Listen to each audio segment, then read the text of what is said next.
Supposedly then they told Punk, okay, well, if you're going to go, can you do an angle? And I guess they brought the whole, you can go on and tell people, I got to go, I have a concussion. And then Punk just said, that's stupid, I'm not going to do it. Right. You gotta keep the teenage trash. Oh, you figured he might have gone out. Just yelling at Kratos' face and telling Mr. Man, I'm going home. And now, here's Tyler. Yeah, it's been a few weeks since that's happened. Now we have a clear picture of what's going on as far as this year's WrestleMania is concerned. Clearly WWE making some new moves this week with some matches, and coming off of Elimination Chamber. Overall, we have a clear picture of what's going on, and I guess that's where we'll start with Elimination Chamber review. Okay, me again. Which Wayne. I ordered the pay-per-view because I read about it. Well, I'm the only one who saw the actual pay-per-view. I think I'm gonna be the one doing the pay-per-view reviews on this show, pretty much. Since I'm also gonna be, I think the only one ordering the network, I believe, as well. I know Corey's not going to, and Tyler, you've made the decision. I won't be around to do any pay-per-views for a while. No, but still, Tyler, you said you were ordering it either. Yeah, I don't know. I'll wait and see. I would only just really want to see, order it for the pay-per-views, pretty much. But would you even watch the old library, pretty much, that they got? I don't know. I mean, I always go on YouTube and YouTube some things, but better watch it. That's probably gonna go away soon. But yeah, but especially on their official site. But yeah, no, I definitely know there's other channels that do that. But anyway, well, we start with the pre-show. It's the Rhodes family versus Ryback and Curtis Axel. They brought out Curtis Axel. Yeah, well, yes, Ryback Axel. They brought out Curtis Axel, Axel's grandfather, whose name just slipped my mind. Henry Axel, I think it was, or not Henry Axel. Larry the Axe Handle. It's someone with an X at the end. But anyway, Henning. No, it wasn't even that. Isn't he Henning? Isn't his last name actually? Yeah. Okay. Larry the Axe Henning, I guess. Yeah, Henning. But comes out. Kind of to a small pop. I don't think most people knew who he was, but since most people who didn't know, pretty much knew at least he was Curtis's grandfather, which means he's the father of Mr. Perfect, Kurt Hennig, and everybody loves Kurt Hennig.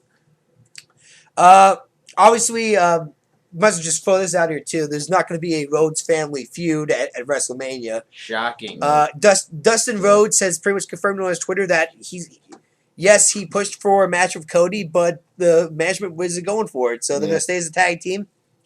Honestly, probably a smart decision. They definitely still need a strong tag team out there, and these guys are just as over as any other tag team in the roster right now. And I don't think you separate them right now. Plus, as good as Dustin Rhodes and / Goldust has been, I don't think he's going to go anywhere in a singles career right now. Yeah. So, smart move, but basic 7-minute match, the usual stuff, nothing really fancy. Could just get the fans fired up for the evening. Not really even a sabotage either. There was actually, I think, only really one match that got sabotaged crowd-wise. But Cody Crossroads wins the match. Larry the X Hennig looks very disappointing in his grandson out there, pretty much. That was maybe the best reaction of the match. Opening contest was then Jack Swagger against Big E for the title. As you know, not B. Langston. Chopping the Langston off. Shorting his name off. Actually, a very good match. At first, kind of a pro-Swagger crowd. I don't think a lot of people respect Big E's athletic ability in that. Yeah. Then Big E does a spear, kind of against Swagger, knocks him out of the ring. He also goes through the ropes. Big E does. It kind of almost lands head first outside. Kind of got like got a holy shit chant going, and actually kind of got the fans around this guy because they're like, oh damn, this guy's not just a muscle builder. He actually has some athletic ability to him. We already knew he was going to win the match. For crying out, we're talking about Jack Swagger. Yeah. But anyway, the big deal there was there was probably up to that Zeb Coulter could actually have two guys walking out champions, really, because this was always in the chamber match later in the night. But actually, a pretty good match. Actually, it's maybe say the third best match of the night behind the chamber and the match of the night, which I'll get to later on as well. But no, I mean, pretty basic. Actually, way above my expectations. Didn't think it was going to be that high on the card as match quality, but Big E definitely got to keep your eye on. I think Debbie's as a winner here, look wise and even ability wise. And Jack Swagger, I mean, as much as I like to make fun of his gimmicks in the past and that, a very damn good worker to work with. Puts on excellent matches. So former world heavy. Right. Never gonna take that away from him. Right. But yeah, no. So Big E wins, retains the title. Next up, we actually had the New Age Outlaws against the Usos. Right. I would say it was really no different than the Rhodes and the Rhodes family against Ryback and Curtis Axel. Right. Pretty much basic tag team. You're not gonna get a whole lot out of New Age Outlaws at their age, Right. but they do play a nice mentality. They got the psychosis down how to do at least a decent tag team match. Usos, they showed off the ropes. If they did some high risk moves and that. Like they're actually based on what I'm looking at in Raw, I think they're gonna get the titles at Mania against them. Yeah. I think this is just to hold them off instead of doing on a nothing B show. Right. But no, roll up by Billy Gunn, I believe, and pin. I think it was either Jimmy or Jay. I'm sorry, can't tell those two apart sometimes. Yeah. But yeah, win for New Age Outlaws. They're still the tag team champions. Usos came very close though. Yeah. Then we had maybe I don't want to say the most disappointing match of the night because we did have a Divas match, Right. an announced Divas match with Cameron and AJ. But Titus O'Neil against Darren Young. The implosion of the primetime players. Maybe not as big as the Mega Powers implosion, but still nonetheless, another tag team splits up and they do a one-on-one contest. Obviously, Titus O'Neil is the one that they're pushing right now. Right. I'll get it this way here. Titus, okay worker, but I think Darren Young's the better worker of the two. Yeah. But Titus has the better personality of the two. Sometimes if you want to go singles, personality trumps ability sometimes. Right. They haven't even had enough face time to make sense to even start breaking them up. But anyway, but Darren Young's new nickname is I think it's like No Day Off Darren Young or something like that. Like actually, that's what his shirt says. No days off. No days off. He takes no days off.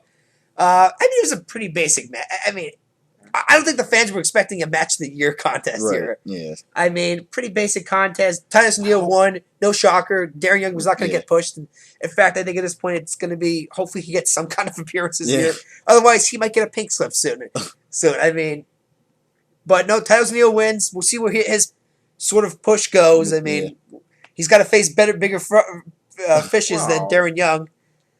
But here's the other thing, though. Even if you got to also look at it with Titus, he's also the bigger guy. And last time I remember, Vince is going for the big guys. So between the two, you knew Titus was probably going to get a push because he's a big guy. Here's the thing, though, too. It wasn't Vince's idea or even crazier. Titus is just the one that came up and said, look, I want to go single now. I want to split up and go single in that. And when you have those kind of decisions, management will go over it, but it's all on them then. Right. If they flop, that's it. They're not going to listen to you again. Because you had your chance, you blew it. So, a lot of pressure in those kind of scenarios there. But we'll see what happens. Then I believe we got to what I easily was the match of the night. The match that easily, I think, maybe should have been the main event of this night. Yeah. Most people agree. Yeah. The Wyatt family against the Shield. Yeah. That was a general consensus. See, if that was at bloody WrestleMania, it would have stole the show at Mania. Well, I can tell you this: easily an early contender. I mean, everybody already said about Bray Wyatt, Daniel Bryan match of the year. This match trumps it. I don't care what anybody says. The Wyatts and the Shield right now is the match to beat in my mind. I don't even care if it's not even nominated. If this match isn't nominated, at least for the Slammy come December, it's clearly fixed then. Yeah.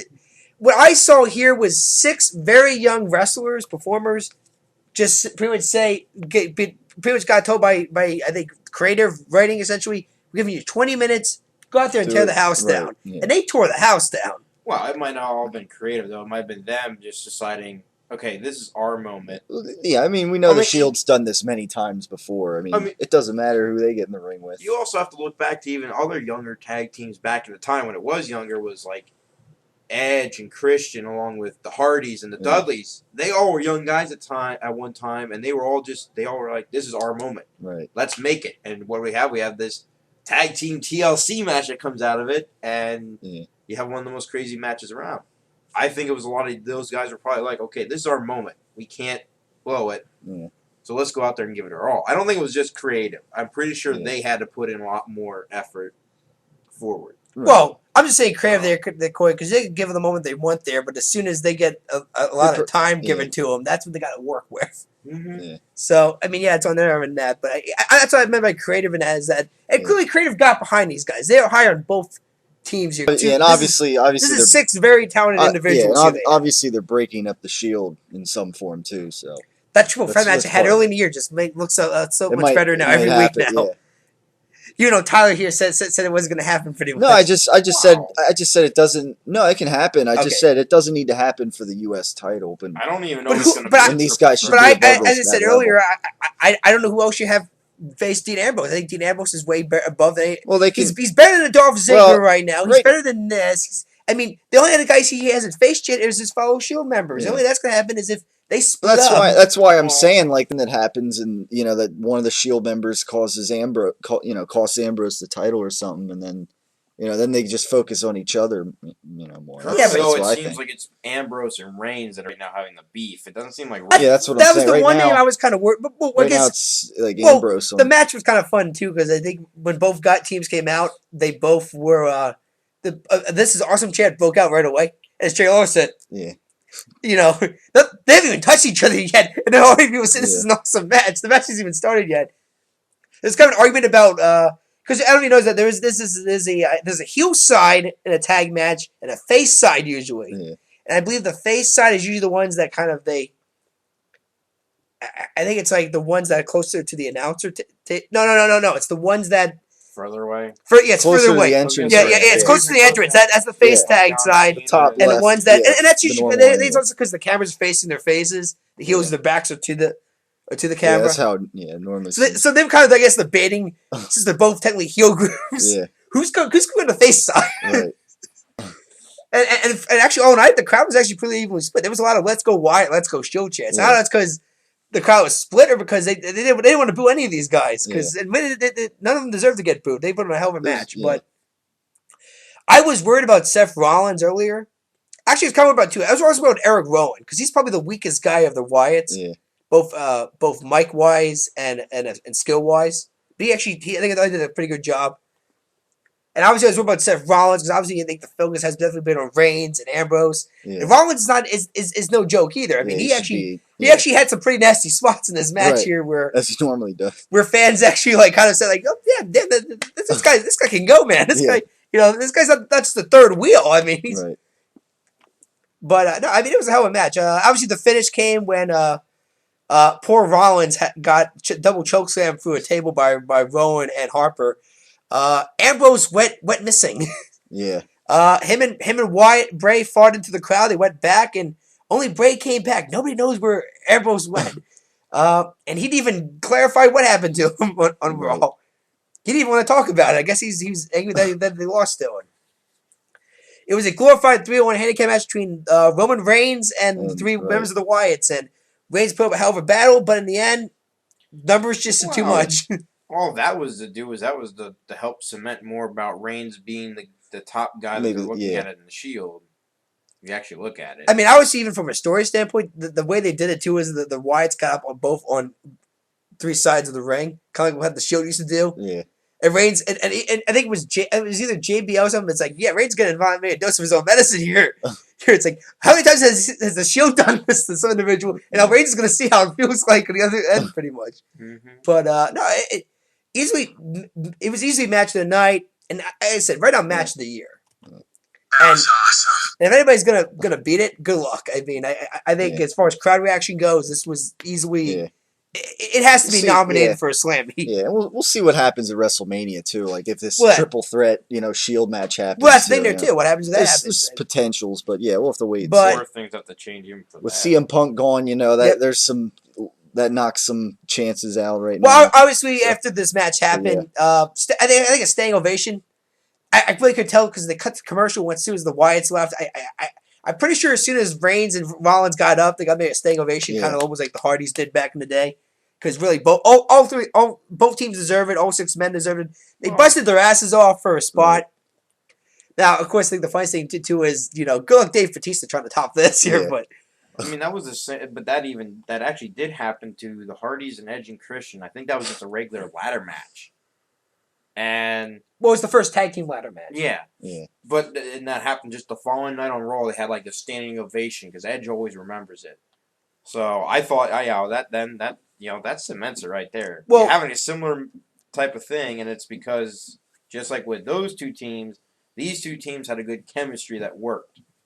I mean, they built it up so well. Every Raw you wanted to see, okay, what's next? What's next on this mind game list building into Elimination Chamber, and clearly they delivered. So, Yeah. but as you're saying, Batista. Yeah. Well, actually, Moving on. I think WWE knew this match might hamper on the whole Batista Del Rio match, so we got a Yeah. Divas match between AJ Lee and Cameron because technically Naomi is supposed to take the belt off AJ because apparently they promised on Total Divas season 2 that someone else will be one of the Total Divas cast members will be Divas champion. Yeah. So spoiler everybody for season 2 of Total Divas, AJ will not be a champion at one point. But as you all know, Naomi hurt her, I think it was orbital socket in her eye. Oh, yeah. No. It wasn't socket. It was the orbital bone.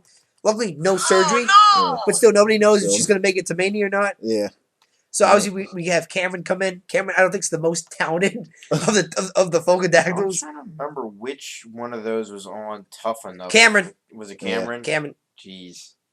But no. So Cameron and AJ they fought kind of a bit.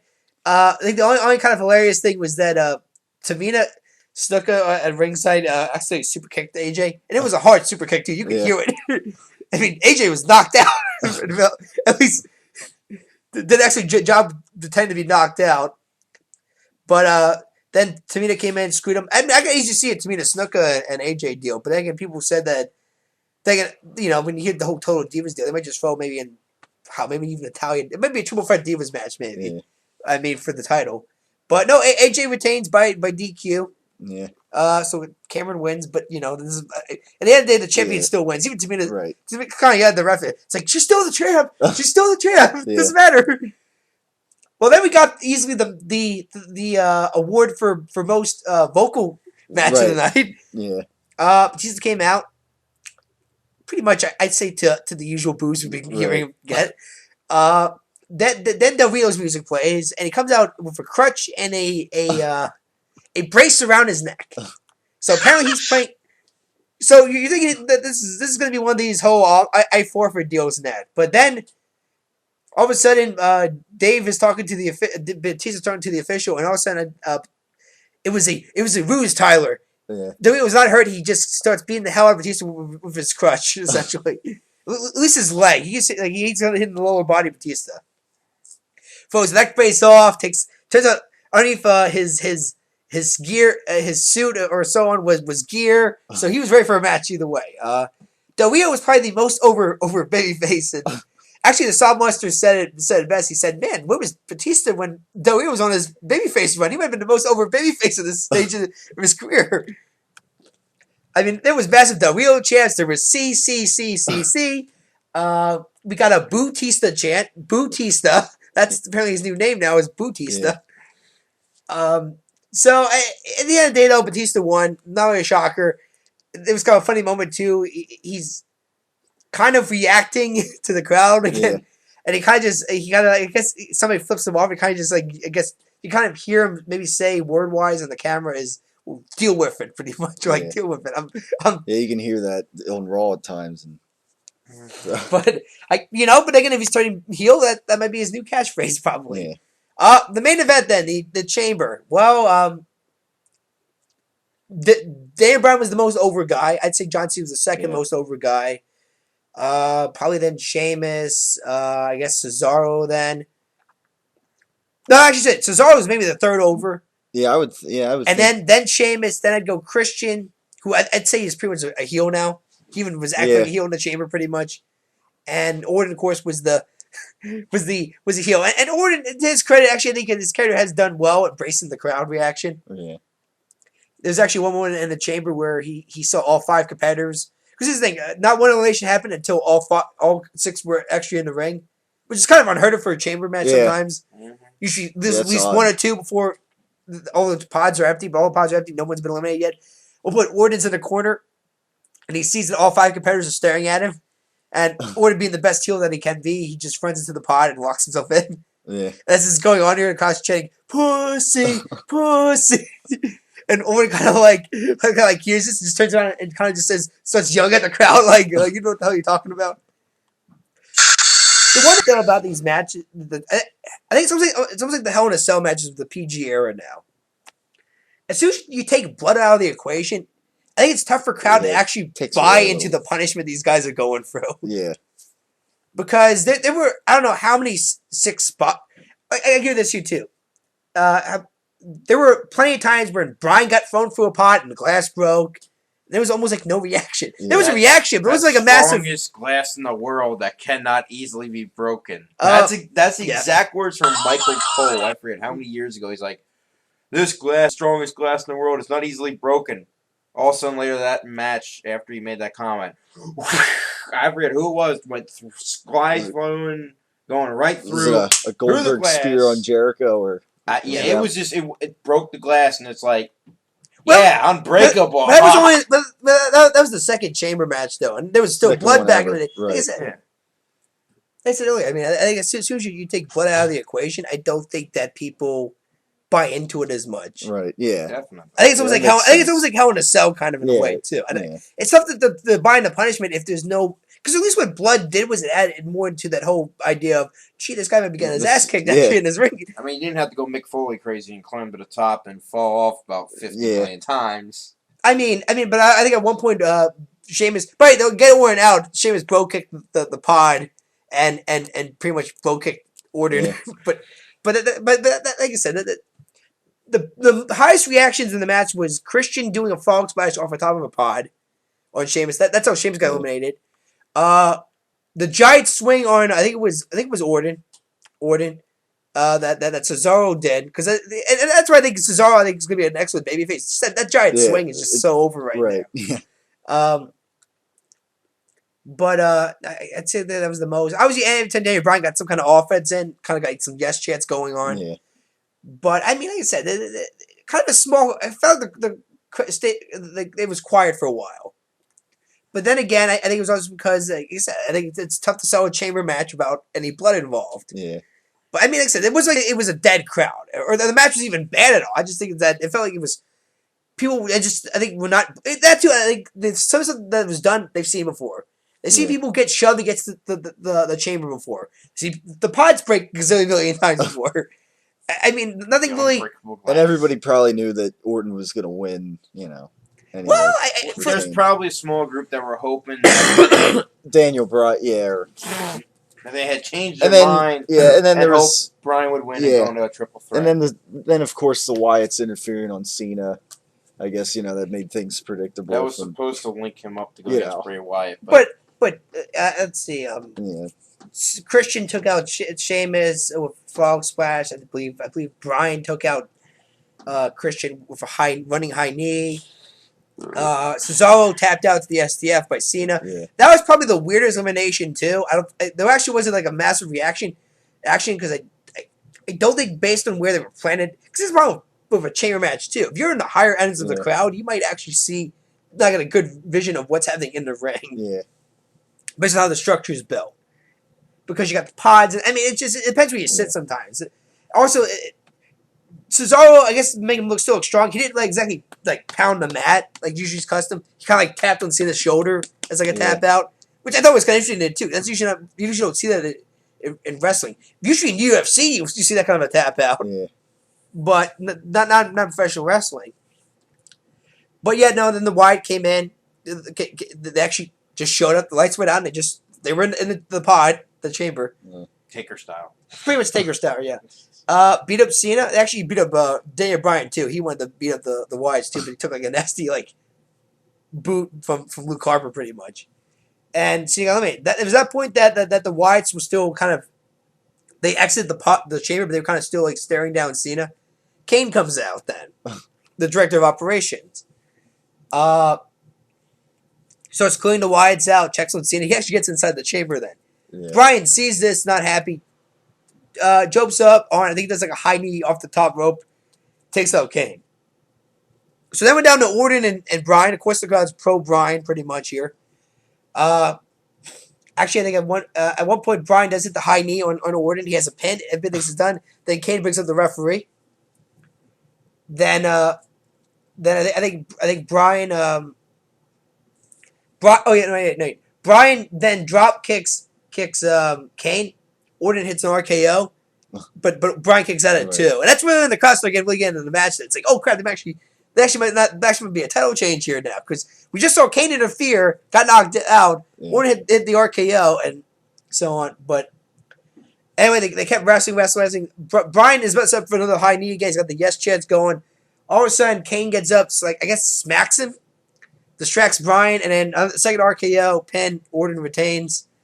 Michael Cole, to his credit though, actually I think did the best emotion he ever did, saying that this keeps happening to this poor guy here, Brian, and that keeps getting screwed. And he brought up an interesting point. Like, this has been happening since SummerSlam, which they're kind of saying that this whole screw job's been happening all the way back. It hasn't just started. It's happened all the way back back in August. So I mean, all in all, I think it was a better pay-per-view than the Rumble. I mean, I kind of probably knew when Orton was going to win, but there was plenty of moments I even bought it the whole idea. Maybe Brian actually does get the belt here, but I also was kind of hoping maybe that since usually the Rumble winner comes out and beats up the Chamber winner. Like I was waiting for Batista's music to get cute, and he was going to come out here and beat up Orton, but it ends with a standout between Orton and Bryan. I'm thinking, maybe triple threat match, man. Maybe Hulk Hogan's coming back on Raw. Maybe he goes over somebody's head, because he's the host. We also have The Rock make executive decisions in Mania. He says, I'm going to add Mania. He might just say, I'm going to add a third guy. And it's going to be the man of the people, essentially, the people's champion in a way. And then a triple threat match, but no, we'll see. But in the words of Sal Muster, he still has hope that there might be a triple threat match happening at Mania. But as of right now, it looks like it's going to be Batista, Orton, and Bryan versus Triple H. Yeah. Well, that's still even up in the air because they have to end the whole thing with Kane getting involved. Corey, they did. To link it. Bryan beat Kane clean. That's involved. That's over as far as I'm concerned. Sure, it's now down to the whole idea of trying to get Triple H to fight as he were on Raw again, the B+ player. Right. But I guess we're going to the Raw review now, Tyler. So beginning with Hulk Hogan returning, as we thought. Thank goodness it was 6 minutes only. Yeah, it was. Yeah. Pretty fast, pretty quick. I mean, obviously take off his shirt. I'm not gonna lie though. I'm actually glad he got a standing ovation. I was worried he was gonna get booed because I'm not gonna lie. This guy's probably had a lot more heat over the years than he wants to admit. But I guess I'm so glad that the fans get because no matter what, I hate the man. The guy did establish the wrestling industry, and that's not going to be taken away from him. That's probably why he had the standing ovation, was because of respect for what he did. Yeah. Not for who he is? Yeah. Okay. What he did, okay. What he's done recently. Yeah. More what he did in the past. Well, even back in the day, you can make an argument that he was kind of a douchebag back in the day. It's the same thing with The Rock coming back, and you can say fans got sick of seeing Rock for 3 WrestleManias, but people still show respect to The Rock because it's like, we know what your family has done, we know what you have done for the company, so we respect you, but please ease up a little on actually wrestling for now. Well, Tyler, I don't know. Did you actually catch it that when Hogan went by the 3 names, Bruno, Austin, and Rock? Rock got a lower, got kind of some booze in there. Yeah, I heard it was just quieter in general. I heard some booze. It wasn't the cheers that Bruno and Austin got. Definitely Austin got a big cheer, especially when because Austin hasn't been around in I mean that's the thing. Like, his face. Like if this was a few years ago, I think it was just great that Hogan was doing the beer, the kind of the beer single that Austin used to do. Yeah, like that's like it probably would have been louder if The Rock hadn't returned to 3 years ago. Obviously, him bringing up Austin again. I think Austin I was on his podcast recently. Once again, the whole what if? Why did he not do the match of Hogan at 18? Because I don't know if people realize that was supposed to be Austin Hogan at 18, and Rock was a substitute because Austin didn't want to face Hogan. Now Austin's claim is because he didn't think him and Hogan could do a good match. They're both kind of brawlers. He doesn't think that chemistry would work together. People also say it's because Austin was afraid he would have to job the Hogan, and that Hogan would not want to job the Austin, and so on. So I mean, obviously there was that whole rumor once again. I think it was like around WrestleMania 22. It was 22. Because Hogan was inducting Mean Gene Okerlund, and Austin was inducting Bret Hart. And when Austin came out, Hogan was already on the stage there, and there was kind of a Hogan-Austin chant, and Austin, I guess, trying to keep the crowd and say like, I saw a can backstage, and it had a whoop ass and Hulkamania on it or something like that, and got like a lot of reaction, and Austin kind of like turned around and like kind of like did like a funny like wave to Hogan or something. Yeah. Okay, just like stood there, kind of like serious, kind of was like nod his head, like yeah, I want to do this match. Yeah. That ain't gonna happen. It was never gonna happen. No. Yeah. But yeah, I mean, so that kicked Yeah. off Raw. Mhm. And of course, you had the Batista, and well, I guess you had a rematch of the night before, and, Yeah. which was basically, Orton coming if out, you missed the distracting Batista for the rule, well, no, but if you missed the chamber match, you pretty much got the same thing. Crowd. That wheel was the most over babyface of the night. Once again, here, where was Batista Between the- years ago when this right. guy need fan reactions here? Yeah. You know what? There you go. You want to get a guy over his babyface? Just send Batista. Yeah. He'll Yeah, and get a reaction. Yeah, and that's the thing too. Like, I guess with him coming back and winning the Rumble as a babyface, when Daniel Bryan didn't even wrestle in the Rumble match, and now you got, and then that plus like Batista had a good heel run before he left. It seems so. Yeah. Now I guess they might as well turn him heel at this point. I think the problem is that I think there are people who were going to cheer him because I do remember when he came back and he debuted. He got a pretty decent. Yeah, he got a reaction. decent. Yeah, you gotta cheer because But then again, it's somebody we haven't seen. In a then again, while. that It's was like, before I the think Royal Rumble. I think it comes down. yeah, it's also before the fact we saw how sloppy he got. Before that, kind of Jeez. disaster. I mean, his credit. I don't see really any ring rust in there though. When he faced the wheel, Batista. Yeah, I mean, they actually did like really look that he bad. probably finally caught knuckled on a down little and bit. got on, but Yeah. still. But no, I think it's just the point now. I think some fans they're sick and tired of part timers coming in to the point now where it's just like, do you guys even Yeah. care about your main roster anymore? Yeah, like babyface part Well, timers. I think it also comes down to the whole I idea. guess more of like part timers going for the championship. Not so much of it. If they were That are like doing a baby small baby match and not a faces, big yeah. match, yeah, that's probably what they're and sick of. taking spots of Daniel Bryan and etc. I- That kind of thing. I mean, and I think the other CM thing is Punk, too here. I don't Yeah. think. I think there's some people going as far as did we even need Dave Batista to come back?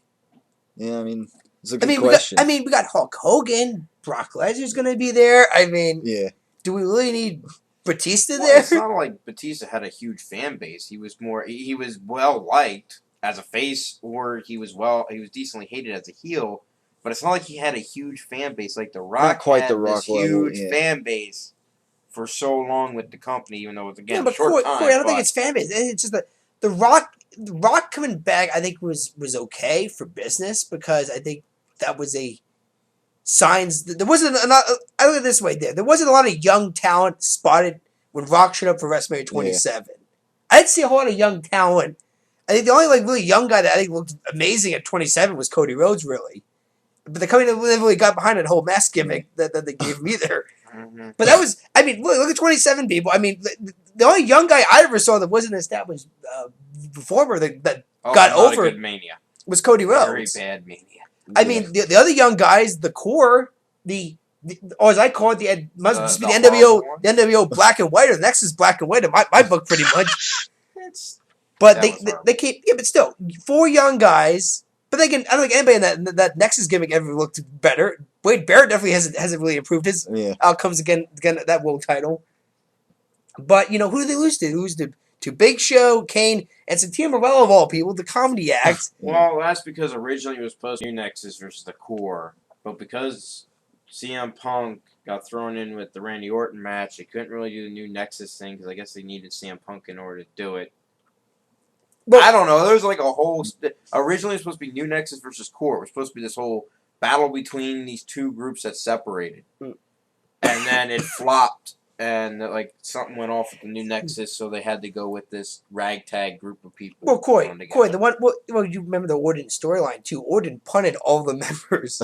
Well, He yeah. took out all the members. At one point, they were doing a whole storyline here where Punk had no members of the Nexus left because they were all Probably selling. because he didn't care. They were all selling the whole idea of. Well, no, I think Punk cared. I think he cared more about the Nexus gimmick than I think Cena ever did. Well, That- yeah. although but they I'm even Cena's saying- credit, he put him over until the SummerSlam bit, where even John Cena, I think, even regrets now that just killed that gimmick right there.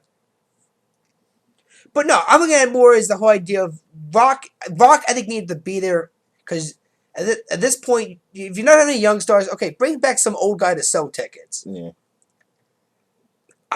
Is Batista going to add any more value to the pay per view? Really? No. Yeah, I don't know. Yeah, I mean, Looking at it now, I mean, with a Shield triple threat, I mean, Yeah. with Bray Wyatt versus Because- John Cena, once again, a young guy versus a veteran. More importantly, the man of the company. Well, And I'm so glad that John Cena is finally acknowledging that he is the man, and if you want to beat him, you become the man, and so on now. Yeah. Because it's about damn time he mentioned this in promos now.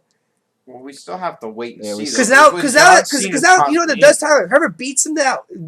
Pretty much can just say, "Yeah, I beat the man," Yeah, and Well, it's not just bullshit. Cena just said he's the man. yeah.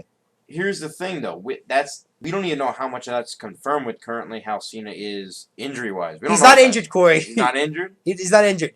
Well, for crying out loud, how about Yeah. next time you start that one off before you start going on your tangent saying about because the last I remember ever hearing anything was Cena was possibly injured. So thanks for the update, Wayne. A little behind schedule. Next time, say that to all of our fans out there. By the way, everybody, Cena's not injured because some of you probably don't go and research 20 million different things and No. probably only check with us. Well, no. I mean, originally I actually thought he actually did hyperextend his knee, but I think that shows you how well Cena can sell a thing. That WWE, I think, did the best they ever did on a storyline injury. Like, no, I mean, like, seriously, like the Whites actually stopped beating up Cena Yeah. when he was supposed There to was, hyperextend his Yeah. knee, called the doctors over, checked it on, then waved them Yeah. off because I guess he wanted to get the segment done. yeah. They get beat up, get stretchered out, put ice over it, go in a limo, you know, Limo. an ambulance, Yeah. A limo. which must just be a limo since it's a storyline at this point here. He's getting a free ride pretty much. Yeah. But then he's going, and this whole idea of him going to the hospital and all that there. I mean, well, even I remember watching the Chamber match and having Batista when he after he won the match, like holding his shoulder. There's some people going, "Man, does Batista have like a shoulder injury or something?" You know, is he out now for Mania? It's like no, he was selling an arm. You know, once again, I think people give credit how good some of these guys can sell injuries in that. Right. But once again, it only works if the commentators and even people predict show that these guys might actually be hurt here. Yeah. I mean, I'm just saying, how many times have we seen storyline injuries and we're just calling bullshit already because Right. well, that's clearly not it because no actual employer would let another employee actually completely tear off a guy's shoulder Yeah. to the point where he might be out for 6 months or Yeah. something. I mean, So I guess it's a little different though. Like when you talk about Cena, he's got like this baseball hanging from his elbow. yeah. Well, that clearly is real, and obviously, But, yeah. obviously, the man definitely is That was a Superman to recover special, that fast. special circumstance. But But I mean, like, the thing that made it so obvious is the fact that the Whites just stopped beating up Cena. Like, they just literally just sat back and let the doctors examine him in Right. that. Who does that unless Yeah. it's a real injury?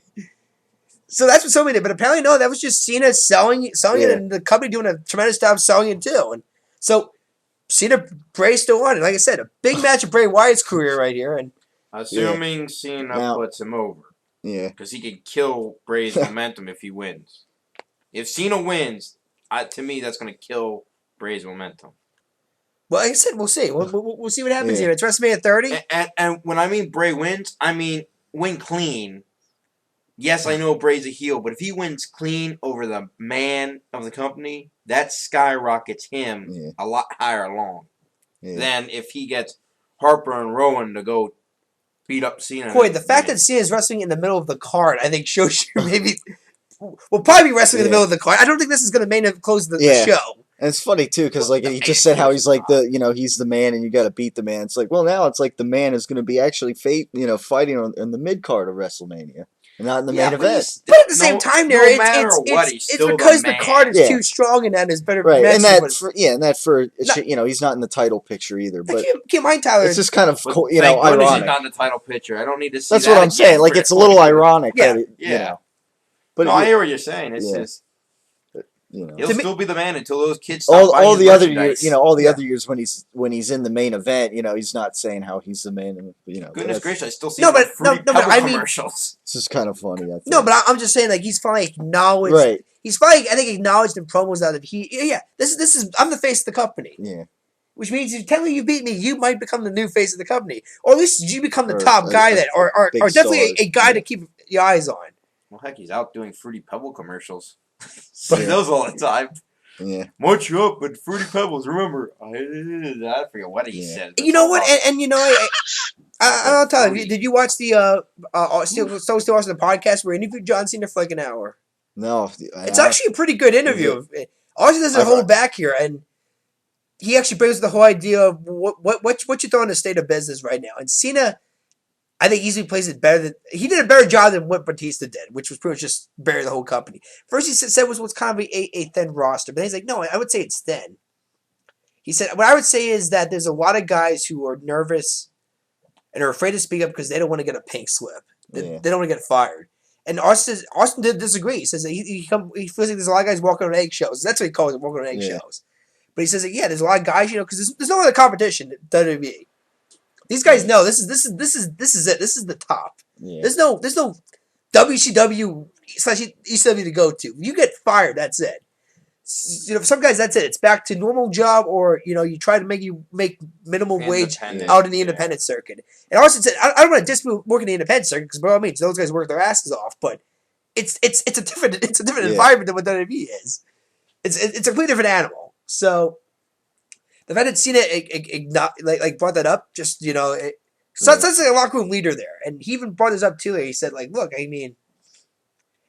He does this to everybody who he faces in a match, supposedly. He says, look, if you're on a match and you're facing me and all you hear is, let's go Cena, Cena sucks. Yeah, one's positive for me, one's negative. The point is that all reactions are geared towards me. None are towards you. Yeah. Which means the crowd doesn't give two shits about you, or doesn't give a crap about you, essentially.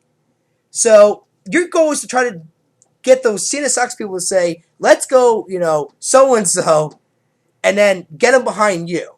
Yeah. That's pretty much what Cena says. People are going to hate me, fine. But your job is to get them behind you then. Yeah. Make them care about you and give a damn about you. Because if they just keep saying Cena sucks, they don't give a damn about you. Yeah. And you're not going to get far in the business if the fans don't give a damn about you, pretty much. And you know what?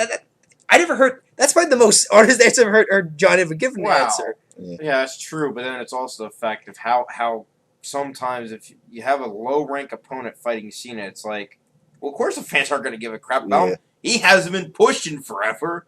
It's like, we already know he's going to get buried underneath the boot heel. But unless they hit a move, all of a sudden fans go, oh, damn, this guy's got something, or... I mean, there's ways of doing it, Corey, there, too. I mean... Yeah, there's ways of doing it, but unfortunately, with the fact that we know it's a very predictable company, and so far, they haven't given two craps most of the time what the fans wanted? Are we honestly going to believe the fact that just because this guy does an awesome move once... I'll give you a hint. Kofi Kingston does awesome stuff a decent amount of time. He's now more of what I would call a top low card. He's barely shown on any promotion... Yeah. Except here and there. Yeah. But no, I think it's a great interview. I think it's better than any interview. I think the reason why it was great though is because I think it's Austin doing an interview. And this whole podcast, he's pretty much been a no bullshit guy pretty much. Like he will ask questions straight up to these guys here that no other interviewer will probably ask him in that. One, because he's been in the business before, he knows what the business is like. He's worked for Vince before, so he knows what Vince is like. Yeah. I mean, so he actually will give on. I think it was easily the best interview I ever heard Cena. I actually liked the guy better after in there because I think he answered honestly, and Austin answered, I think, tough questions to him that Cena just straight up gave straight answers to pretty much. Yeah. He could have bullshitted. He could have put the company around and said, "Whoa, what do you mean? What do you mean, Austin? We're got a new network, 3 hour." He even brought that up too. He said, "Always paying on 3-hour Raw," and he said he thinks based on the current roster, he thinks it's overworking the roster. The live events, 3 hours. The other programming tapings you got to do. Thinks it's too much work for the roster. But he says, you know what? The other end though is that we are making money. We got more advertising coming in now, and you got to look at both ends there too. So he says, yeah, guys are hurting, but you know what? We're also getting higher paychecks too. So some things just motivate you sometimes. But I mean, like I said, I think it's an interview to check out. I highly recommend anybody else who hasn't watched this interview yet. Yeah. Type in Stone Steel Austin podcast. I think it's still one of the newest ones. I think it's a great interview to check out. Yeah. But okay, get back to Raw. Let's move on. Yeah. Now, actually, speaking of something with Cena during this Wyatt segment, there's a picture floating around.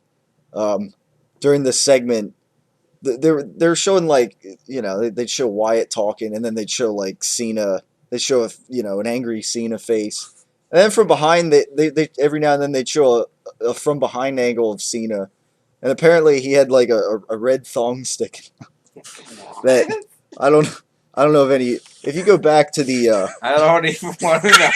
if you go back, as a matter of fact, I downloaded the picture and I'll have to put it in the video. Yeah, just put it in at there. At this part of the but yeah, You probably should do that. there's Have more often. we'll put it in this part of the video now that we're talking about it. But yeah, it's pretty it's pretty funny. There were some people joking about it on the No DQ fan page. I don't know why it's not open on here, but There we go. Yeah, somebody, Wait, somebody, Oh my god! somebody said. What the hell is that? Now, somebody, on this maybe post, somebody red joked. shorts, I don't know. Somebody joked that Cena, he's married now to Nikki Bella, right? Are they Yes. actually married? Somebody said how No. He's dating right now. okay, still They're not married. They're not married. They haven't Still gone dating. that final mile yet. yeah, but somebody joked and they said that like Traded underwear. yeah, right. So there's also another one. There's another one that somebody said that trending now worldwide. Cena's lady parts in a red slutty thong. Maybe pointing. Can we see the photo again? I don't understand this photo here. Maybe pointing to the Rock. What? Maybe pointing to the Rock. I Rock not being in this year's WrestleMania, but photos. Yeah, it's pretty. It's blurry, Go back but to the footage. my guess of actually See, looking it's at like a red it. line. It's like a red line coming up pretty much. The thing is my guess would be it's actually probably red Boxer shorts. But Yeah, the that's way what- Yeah, that's what I'm going with too. I mean, That's what some people it's said. too wide to be a thong, and that's what people are going with. Some people said that maybe on the That's what I'm thinking right now. Is that he was wearing Ricky's underwear? You know what it is? It's a pair of his Fruity Pebble boxers that they're going Right. to soon come out with. He's promoting them. on the Why not? He already sells all his T-shirts. He's a walking billboard already. on the comments on the comments of the post that I saw of this on No DQ. Yeah, somebody said that. Oh, it's Cena's belt, and they're getting like all up in arms about it. Like Oh, and somebody said like, oh, come on, clearly you don't have a sense of humor, and Oh my But- god! But anyhow, I can tell you that much. yeah, whatever. Here's the thing. Knowing from I'm past- guessing knowing loose from- boxer shorts. That's that's what what I'm I going with. Knowing from past Cena's videos I've seen, A belt that it's like blocks it. It's you know. always around his back. Whether you notice or not, you can actually see his band for his boxers. Yeah, like Under And that's Armour because and the story. That's because what he wears. He wears these jorts that he wears down because he's still doing that half gangster thing. yeah. He's not as far But down. yeah, I He's mean- also wearing jean shorts in a time period where I think that those aren't popular anymore to wear anymore, really. Yeah, But he jokes about it all the time. but changing back to camouflage shorts and the Yeah. But okay. But yeah, the baby. Okay, yeah. But yeah, I mean, anyhow, I mean that's get back on the rails here Yeah. towards the end. Cesaro and Biggie, right? Yeah, Biggie and Biggie, Cesaro, yeah. both two guys in one match. That they quickly shortened their names of.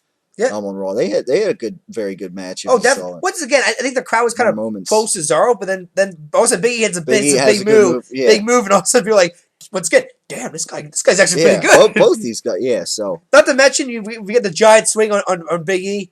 Once again, this giant swing is going to get so over for Cesaro. yeah, Maybe a real American implosion now happening, and you know what? Maybe more exciting than the primetime player implosion. yeah. Jack Swagger gets his own. Big question be who is Zeb Coulter on? Like which side is he on? Pretty Right. much Yeah, clearly it the looks like Swiss or the American. yeah, clearly it looks like Cesaro would become the babyface out of this. Oh, too. definitely. So He had the match one against Big E, and he got screwed by his partner. Now, people also want to maybe it might be a triple threat match because Big E needs to face the opponent too. Now, he's Right. problem with two. You keep making these triple threat matches, there is a limit with triple threat matches in Yeah. pay-per-views. Mhm. yeah, Or any multi-man match, that matter. Usually, it's usually a lot of one-on-one. So, yeah. we'll So, see. Regardless, one thing I can say right now from what happened with Elimination Chamber and last night, CM Punk has probably seen some of the stuff that WWE has been producing, and it's probably he's watching and hearing about the guys that he was rooting for coming out of development, which are the members of Shield. I think it was Bray Wyatt was another one, and it was also Cesaro. And those are people who are right now getting pretty big. Yeah. So I'm pretty Doing sure some he's a good little stuff. happy, even though obviously we know he's off, but still, he's Yeah. probably smiling a little. Still. Well, yeah. quick. Besides Punk there too, I think keep in mind too is that Cesaro was part of Mark Henry's gang or Yeah. group backstage. So there are still quick groups that happen here. Mark Henry has got a group supposedly of these Yeah. guys, and Cesaro is one of them too. Probably because Cesaro is.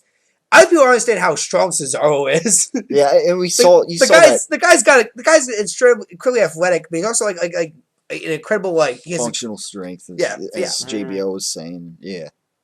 I mean, the guy is almost like a John Cena essentially in a way. He can Yeah. really like lift up heavy Doesn't guys, quite- no problem. Yeah, and you saw the one, the spot in this match where, he just like catches Biggie Langston Yeah. and then changes the power, Just So- swings him somewhat- around like nothing. yeah, pretty knee much. break, backbreaker. Yeah, I mean that was interesting, and so yeah. I mean, obviously Biggie's helping there. He's not sandbagging him there Right. too. But I said at the same time there too. To keep somebody up that high, that much Right. weight, and just spin him around, no problem. yeah, He's stronger than Ryback. and you got to keep going in a circle. Yeah, I mean, Yeah. it's yeah, Like I said, the It's best tough. one was when he was. I think it was Daniel. I think it was Brian Danielson at a Ring of Honor show.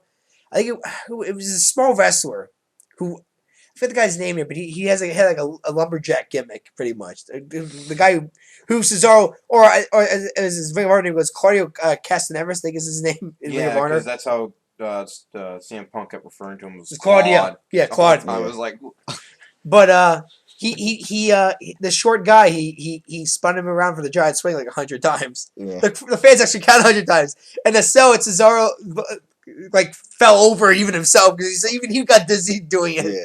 But no, I I would mean imagine. it's on YouTube. It's actually the full 100 swings. It's just impressive. Yeah, yeah, and of course, then Roman Reigns had a nice match with Bray Wyatt. How about the backstage Another- though? How about the backstage stuff there too? Oh yeah, with the Shield. Pretty yeah, nice stuff. I mean, definitely interesting. Yeah. Obviously, Ambrose got pissed off. If you notice, he wasn't He's wearing dressing his different. usual. Yeah, he's dressing differently. kind of maybe a signal there. Yeah, mhm. definitely. Bray different. Wyatt shows up, kind of spooks. Looks like Rollins and Reigns a bit, Yeah. but Reigns stays him down, and we get a rematch, a match with the leaders now, Bray Yeah. and Roman now. Reigns is clearly The showing new leader of the he's Shield. He's Well, becoming I'd the say babyface. I say back in the day there was no leader, but now I think Reigns is now Yeah. At the moment, he's in this the dysfunctional Well, leader. phase. except once Dean Ambrose got the United States Championship, then he was more looked at as the leader. 'Cause Once he had the the title. the the singles higher up belt. title. But no, actually, the Solomon said it best is too. He said, "Mark my words, in 3 years, Bray Wyatt and Roman Reigns will be a main event world title match at WrestleMania." Yeah, it's very. Yeah, I mean, it's very Clearly, possible. clearly the two highest Yeah. guys. Well, as right now, these are the two Of the most pushed factions. guys of the factions right now. Well, they got to keep their momentum. Hopefully, not get injured Yeah. and sent away for a couple months. There's a lot of factors, so we hope. But no, I keep saying I we- mean, it was a match. I mean, obviously, Interference again, yeah, interference and again. another good match. But I mean, obviously, would Ambrose comes expect. down, helps him out, kind of screws Reigns out of the win. yeah, But nonetheless, Reigns was pissed off. Spoilers, everybody. Next week yeah, will be the rematch between the Shield and the Wyatts from Chicago. breaking news. Chicago. You know why they're probably doing that? Is so they can keep the Chicago fans quiet and on their side. Yeah, The that's WWE. Well, there will we be- know there will not Chicago's be ready any to hijack it. There will not be any CM Punk chance when these two guys have their Yeah. rematch. Oh yeah, no, there won't. There won't. My guess is though Wyatts win again, and this is where the Ambrose turn happens. yeah, and throughout the show, of course, it's definitely suspect to. Honestly, CM I Punk close champ. Raw of this match. I know. Yeah. I know there's So other main you event. can save your better. Because no, I'm saying because if they get the time they got at a chamber, this match will be the match of the night on Raw. Nothing's Yeah. gonna top this match. Crowd reaction wise, Yeah, no. nothing. It's a question of whether WWE's going to do what it did the Monday Night Raw after Royal Rumble, where they're going to be like, okay, people, posters, no. Yeah. No CM Punk posters. It's like, you're really going to try that at his hometown? Sure, let's do that. Yeah. Yeah, and speaking of closes of Raw, of course, then this week it was Brock Lesnar and The Undertaker making his return, setting that match up. Something that many people speculated was bound to come together this year, and it came together in pretty interesting fashion, with the contract I guess on the table, but Undertaker doing the pen stab and choke slamming Lesnar through the table. So that was And Brock Lesnar will be on next week's Raw as well. He will respond to the Undertaker's actions. right, yeah. So yeah. that's as of right now, 2 matches set in stone. Obviously, I don't think we mentioned this in the show though, but Batista on SmackDown's taping. Remember the whole idea he was going to tell the fans how he really thought of them. More break it, yeah. So, what happens is he comes out in the ring and he pretty much says, "I did not come back to get light, and I will destroy all of your heroes." Essentially, then Dolph Ziggler comes out. Batista kind of brushes him off. Ziggler kind of drop kicks him, which pisses Batista off. During the match, Batista comes out with the fireworks first, but then the spotlight comes on. And we all remember that classic spotlight during his heel run. The whole arena goes dark, and the only light is on Batista because he is the man, and he even said that too. He said in his promo that Austin's not the man, Randy Orton's not the man, The Rock's not the man. I'm the man. Yeah. And so the fact that you even mentioned Randy Orton's name might be a sign that they might be doing a double turn in this feud now all of a sudden. Yeah. And with the early in the show too, when Orton was talking, got kind of a face reaction. Yeah, and kind of talked to Batista like a face, called him out like he was the baby face. And, yeah. So yeah, it was kind of interesting. Like I said, it makes sense. But once again, I think it's almost like the Floyd Mayweather Big Show one. It makes sense. It's perfect. It might save the feud. Just don't close Mania. But just the fact that we're supposed to then throw out the fact that Floyd Mayweather started this feud with Big Show because he saved Rey Mysterio from being beat up by Big Show. Yeah. We're supposed to give Big Show for being a heel and then all of a sudden turning a face because all of a sudden they just realized, oh wait, maybe we should switch it here. Well, we'll see. Let's just be fair here. Orton's been a heel for most of the year. He's cheated his way through and helped been helped his way for every win here. And I was supposed to believe all of a sudden he's going to win clean over Batista. There's also a little. Also they grew a set of balls. He's no longer a coward anymore. He's going to go a set against Batista. So now we're supposed to ignore the whole 3 weeks leading up to the Chamber, where I think it was like the final one for the Chamber, where Orton's talking to Triple H and he's trying to talk smack to Batista. Batista's right behind him, and Orton turns around, kind of slowly walks away. Mm. I'm just be fair. Orton's been a pussy pretty much most of the time. So now we're going to just believe the outside grew balls all of a sudden in the last couple. Well, here's the thing. They can try. It's a question whether the fans are going to go along with it. And we can go back to how, they did it successfully with Big Show and Floyd Mayweather, but it's like, you're talking about a boxer, so somebody who is coming in as a celebrity appearance into a wrestling fan base. Yeah, okay. It worked for Mike Tyson, to be fair. That's why people would forget about us, because it's like, we're going to hate the guy anyways. It's going to be whether you really think the fans, right now, they really want Daniel Bryan. So are they really going to accept the fact that Randy Orton turns face? Maybe they're going to say, are we going to... They might just tell WWE, guess what? We don't accept it. Not to mention, screw you. Not to mention more to the Ziggler match and Batista. Batista, it's complete burial. Batista just destroys Ziggler. Yeah. Shocking. So Batista's not a pussy heel. He's a badass heel pretty much. Yeah. I don't think it was back in the day essentially. Yeah. Essentially, I mean, he's gonna beat up guys essentially. Yeah. Like he's that kind of a heel. Which makes sense. Yeah. So he's not the Orton heel. He's not the weak heel. He's the strong heel. So I mean, there's that. But I guess to add maybe a third man, because being Daniel Bryan, here's a theory time, because Dave Meltz talked about this too at the end of Chamber on his podcast. He brought this.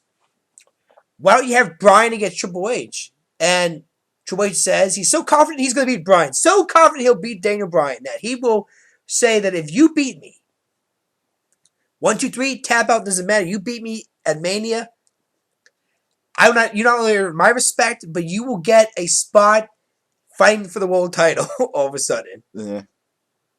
Because we've seen Bryan do double duty on Raw countless of times there. Who says he doesn't do double duty at Mania then? I mean, Except he gonna be tired as heck. He gonna be having to put on one heck of a match. yeah, Both but you know what? Who could probably do it? I mean- Daniel Bryan. He's done it. Yeah, wait, Yeah, I I know, mean, but he you're could thinking probably- of an yeah. excellent idea, but we've already had type of discussion like this all the time where we're thinking of excellent ideas, and we know where WWE goes. They don't think of excellent ideas Yeah. all the time. Quite. Don't get me wrong, they do sometimes, but not all the time. This is what we want, but it's not always what we want, it's what they have a vision for. So, Yeah. right now what it looks like currently, Randy Orton might be turning face. He might not. Maybe there's going to be a third guy. We don't know. If there is a third guy, then people are probably going to hope it's Daniel Bryan. Whether they go your route and say, okay, he has to earn the respect through Triple H and the authority gimmick and move on. There's also been speculation that Triple H is going to bury Daniel Bryan at Mania and the authority gimmick isn't going to stop. So it's like, we don't... Who knows? Yeah. Take it 1 week at a time. Yeah. Is normal. No, but I mean, well, I would say it was my way. It's just a theory that Dave Meltzer came up with. Meltzer's I theory. said I just brought one to show Brought up. essentially. Well, I'm saying, So- it's a generalization. And Meltzer's of just the throwing fact- it as an idea, So- since we all pretty much know that it's not going to happen. He just brought up this idea of if they wanted this to add maybe an incentive for people to watch the show and maybe care more about the Bryan Triple H match. Some people would think like, oh, we might be getting more. There might be an Daniel Bryan. opportunity at least. And We you might- leave- yeah, as they long as you might- have people tune in, it doesn't Yeah. matter. Because it's like, oh, if he wins, we're going to see him again. You know, The thing is, when again, these are fan-based, ideas. ideas. Yeah. and that's like the whole. Meltzer's I'll not a even fan give you boy, he's an another- analyst. He actually like worked in the business and everything there too. He's A lot of fans would probably approve of that idea, though. Yeah, you know? no, but he's also but- friends with Stone Steve Austin Oh too my in that. I mean, gosh. no, I'm just saying like the most. Wayne, level are you guys- not getting the idea Yeah. though? Yeah. I'll give you a better scenario with it. I'm gonna give you some movie stuff. It's like freaking JJ. What is his name? Abrams? Is Abrams. it? Yeah. He's a fan of Star Wars, so he's not gonna have his view on how he wants to do Star Wars. But we already know from the past that so many fans have always had this vision of what they want to see in Star Wars. But it's like it's George Lucas's call. In the case of WWE, it's Vince McMahon and creative's call. We can say what we want and have these brilliant ideas in mind. It's their call on how they want to do it. They can either make it crap or they can make it look purty. I mean, Star that's the Wars reason is we're different, purty. Corey. Abrams has 100% control over that film. I'm giving you, though, an example. I'm As just in the saying. fact, Wayne, that is a point where a fan has now taken control. But here's a scenario where the fans do not have Yeah. control. Yeah, but he's also a director. That's almost like saying if there was a fan who was a writer for Raw, Yeah. well, that's a different story. That'd be similar to what Abrams is essentially, who is a fan who's a Okay, director. Wayne, you're not getting the point. I'm saying the fact that there is no control. So you can say, Yeah. hey, this will be an interesting gimmick. It You know what re- I'm thinking it's going to happen? It's going to be Randy Orton versus Batista. Daniel Bryan's going to deal with Triple H. Triple H will probably bury Daniel Bryan, kill another career. Daniel Bryan will leave the company. And we'll move on with our pleasant days watching John Cena do his usual crap. That is my completely negative version of what will happen with the company. That would be, that'd be Yeah. a pretty. Thanks for the Pretty Debbie Downer dark. music there, Tyler. How are you going to use that the whole show? That would be pretty. Yeah. That would be a pretty That's unhappy your worst ending. case scenario. Yeah. Once again, there's only one MC that's going to order the network. I think we know Yeah. who's not ordering the network. Yeah, because I like the old crap. Thank you very much. Well, actually, Corey brought up the whole not carrying it. I brought this other idea too. Since pay-per-view buys don't even matter anymore with the network now. Since I don't think there's any way to tell how many people actually watch the pay-per-view. This doesn't really matter. If you subscribe to the network, Yeah. you're paying $9.99 a month. Not a month, no matter what, whether you watch the pay-per-view or not. Yeah. So there's no such thing as a pay-per-view buy anymore for the company anymore. I mean, granted, you still got DirecTV and so on who still, I think, are still selling pay-per-views now, but how long that's going to last, I don't know. Oh. We just had Dish TV pull out and say we're not going to distribute WWE pay-per-views anymore because we're going to lose money in this deal. A lot of them are probably going to wait and first see if it can handle its first pay-per-view, being WrestleMania 30. Because if it has a lot coming in on the stream, you can still crash the servers. If you have too many people on and their servers aren't ready to handle it, they can crash it. They crash it for their biggest event, of the season, then they just really buried themselves into a hole. yeah, So they Then you got to could- make sure they're ready. then you could see a lot of people. I pulling mean, out. I think another test. I think another test will also be you're also going to see chance to see the whole Hall of Fame ceremony live on the network as well. Yeah, I think it's a nice treat too. That's always something I always wanted to see on USA, but they never did that for a lot of reasons. But- clips. But I mean, like I said earlier, and I brought this up too. I don't think I think this is the end of DVD sales with WWE. yeah, you could just put it. On You just put it on the network. You don't need to sell any new DVDs anymore. Yeah. Put it on the network. Right, less physical material and Again, Exactly. I Wayne, think this is, at least from that aspect, that's what's go for. Because DVD sales, based on the last core report, DVD sales are not selling well. Pay-per-view sales are not selling well. Yeah. This network solve both of those problems. well, they're going to probably just that is probably what they'll turn to, but they got to get through the glitches and they got to make sure they make it through their first major hump. If they get through Mania without any problems, then they'll most likely solidify themselves, and you will have people start pulling out, like DirecTV will pull away from pay-per-views because then they know, well, crap, they survived the biggest time they could have crashed. If it crashes, then they're, like I said, they got to at least dig themselves out of a hole. Because I don't know about you, but man, if I have to sit there and all of a sudden it goes, the server is down. Well, shit. yeah. Well, like I said, I don't know. I think actually from a rollout standpoint, I think it's, dare I say, been more successful than the Affordable Care rollout was in the beginning. I'm just saying that too. Right. I'm not saying to be political. I'm just saying that I ain't as not- far as the glitches go and how fast I'm going to fix the glitches and so on. Comparison's night and day right now. I mean, Well, I ain't. I'm not saying that's because one's public and one's private. I'm not saying that at all. Oh, I mean, to me, it doesn't matter. You could, hell, I mean, every Black Friday, Target always has a crash on their site and takes them forever to fix that sometimes. Well, yeah. I mean, sometimes it depends on what the glitch is, too. But I'd say right now that they were able to avoid an Obamacare rollout tobacco as of right now, I think. I think they had problems, but they met them very fast. They fixed the problems very fast and quick. But I'm not going to disagree with Coy that the largest traffic is going to be at Mania. Probably. And probably even every other pay-per-view, really, if you think about it. Because really, yeah, it might be a second B pay-per-view, but who cares? You only pay $9.99 instead of like $50. Mm-hmm. You know, okay, so who cares if it sucks? I didn't lose that much money on this deal. Tell me that whole month, I didn't even care about these people. I was watching old Attitude Era Raw episodes and enjoying the old times and that kind of. And that's the thing too. I think WWE's done great too at is that. Okay, so if you don't like today's product, you can watch all the old products. We don't care. It's the same money that's coming in our pockets. Yeah. But, you know, I think because pay-per-view buy rates, I don't think matter anymore. I don't think WWE really will care what the fans think about a pay-per-view or not. Right. This is going to, which might be good news for maybe writers now. Maybe they can just stick to a storyline, not care really. Granted, you still got to worry about fan reactions to live events and that. Yeah. Because that's not going anywhere no matter what technology you throw your way. That's going to still be there. I mean, still the main question comes out of is the wrestlers because they don't get that. Are they? What's happening with that whole pay-per-view bonus? Yeah. Nobody deal knows yet. thing? Nobody, That's there's the thing. no one's the answer for that yet. By the way, you forgot to mention another key thing, Wayne, that happened before we would end this show is about that whole question that was brought up to Vince at the quarterly meeting, was it? Oh, Of the company. Yeah, Corey meeting. Yeah, Corey meeting. To me, that's an important thing to happen. Well, one investor asked Vince what's the update on CM Punk situation, which I'm sure Vince I think I heard. Vince said that as of right now, Punk's taking a long sabbatical, right, and that's yeah. all he's going to say about the answer Right. that topic right now.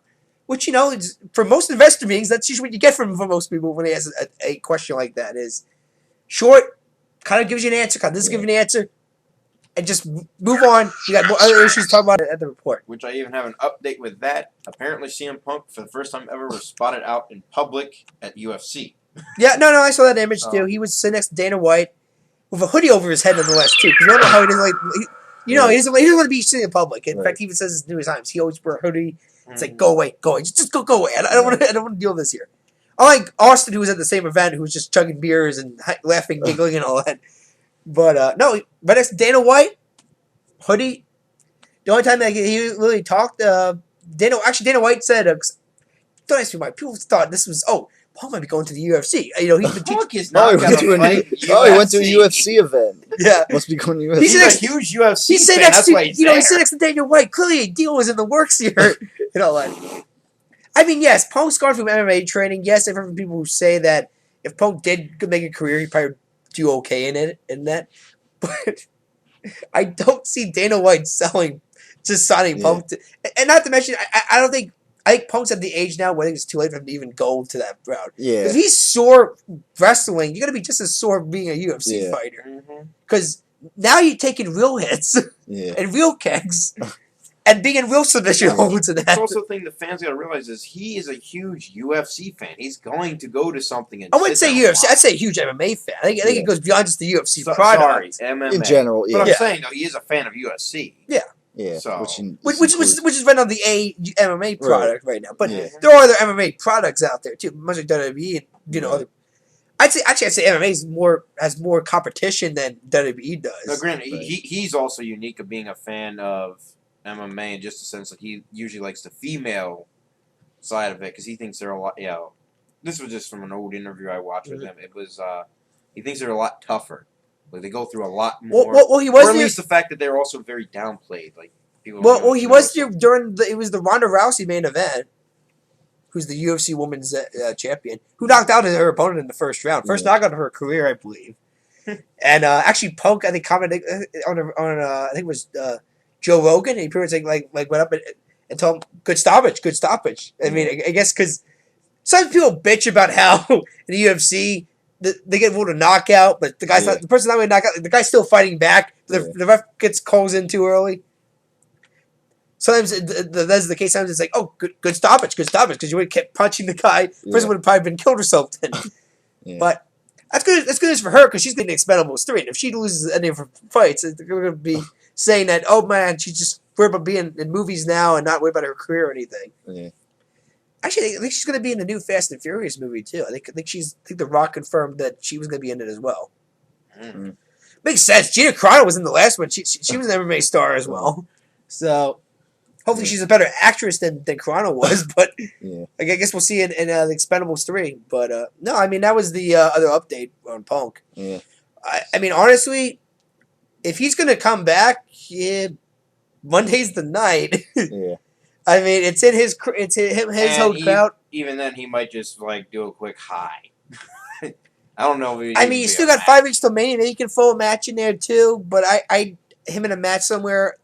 Honestly, though, I think we might have just seen the end of Punk. I mean, his name already has been removed from future WizardCon events. Yeah. He used to do the Comic-Con stuff. Now they got somebody else they're going to send in for WWE because they're good. That wasn't just him. That was WWE sending him in there too. In fact, doesn't mean he won't be done with those in general because he'll probably go on his own. In fact, Chris Hardwick mentioned that he won't be on. He made an appearance one time on what's it called? It's the show after The Walking Dead airs with Chris Hardwick. Talking Dead, I think it's what it's called. Chris Hardwick. He was on with it because he's a Walking Dead fan, and usually it's Hardwick and there's like a member of the cast and maybe a celebrity who's a big Walking Dead fan. They recap the whole episode that just happened, which actually draws higher ratings than Raw does. Title on the AFC, believe it or not. That's right. A show that just reviews. And an actual show that happened, gets higher ratings than Raw does. It's also on a cable show. But yeah, no, it's called Talking Dead. I believe Chris Hardwick says Punk might not be on any more episodes because that was a WWE deal again. Yeah. Even though once again nobody knew about that because WWE did advertise Punk being on Talking Dead. Also, Hardwick has a show on Comedy Central called At Midnight, which just airs at midnight after the Colbert Report. He usually has like a celebrity guest. And they make jokes. It's kind of like a game show. But they make jokes on videos and then they get a certain amount of points. So obviously Punk was going to guest star. Once again, Hardwick doesn't know if he's going to show up or not because that was a WWE thing again. Yeah. But I don't know. We'll see. Obviously, he did the whole Nerdist deal. That's a Chris Hardwick thing. So clearly Punk likes Chris Hardwick, apparently. Yeah. Well, it's also it's the whole thing of that.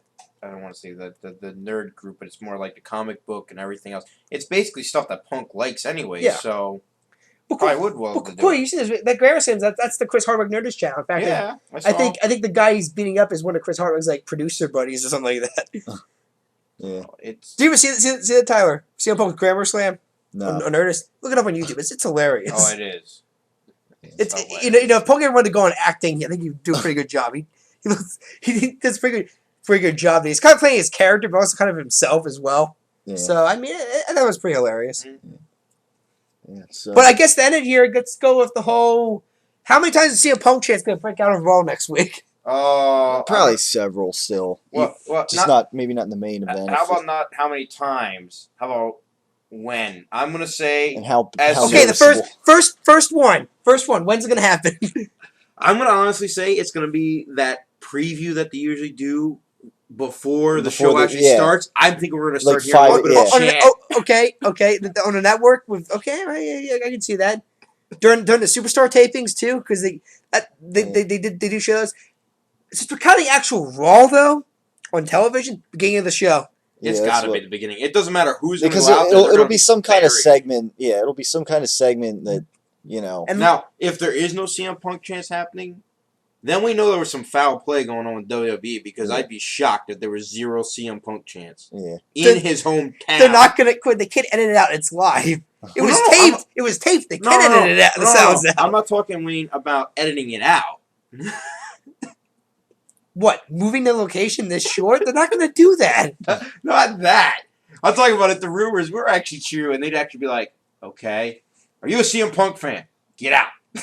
Corey, they're not kicking fans out. They can't. They're not gonna kick. I'm joking. They'll- Calm down. They'll take signs away, but they won't kick the fan out. Oh, they'll take signs away, but we know Especially if people the are whole gonna make quick stadium's signs doing with it. that. I mean, it's doing it. They're not going to kick the whole arena out. Heck, if a person walks in there with a blank sign, then all they have to do is go. But then again, the words of John Cena, when he got asked the question, he says, "I'm not going to answer that question. Only one guy can answer that question. That's CM Punk." And that's right now. Yeah.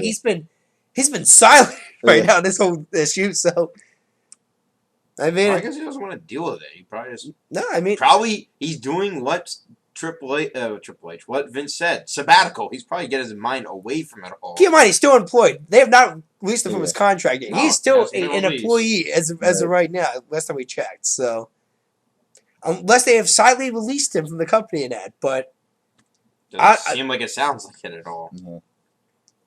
I don't know. But I mean, honestly, began the show probably for me. yeah, that's what I say. Yeah. Or maybe before Like I said, the preview. that quick preview also. It depends if they know like It depends on how quick they do Now it. the loudest when Triple H is out in the ring, yeah when Cena's out in the ring, when Batista. Batista and Order out in the Batista, ring. yeah Not so much with Brian because we know I don't see Right. anything with Brian. not I the don't see Shield or the Shield or Alliance. Bray Lesnar Wyatt. and Heyman though when they come out.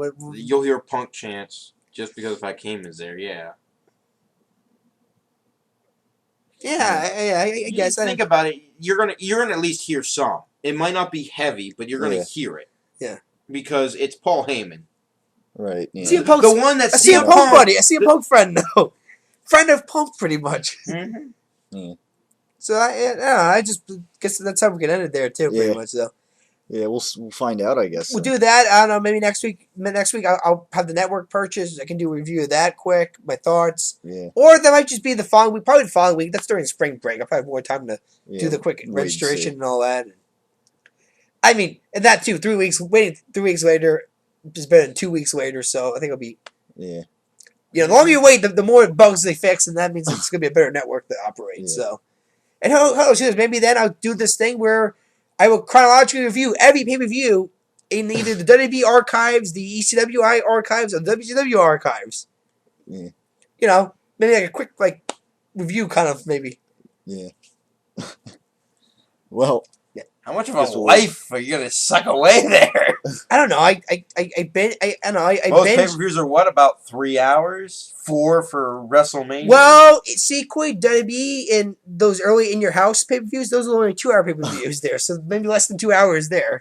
do the math though, that's a couple days. Corey, Weeks. I saw all Months. season 2 of House of Cards in one day. Okay, on Netflix there. There, people do this for a living now.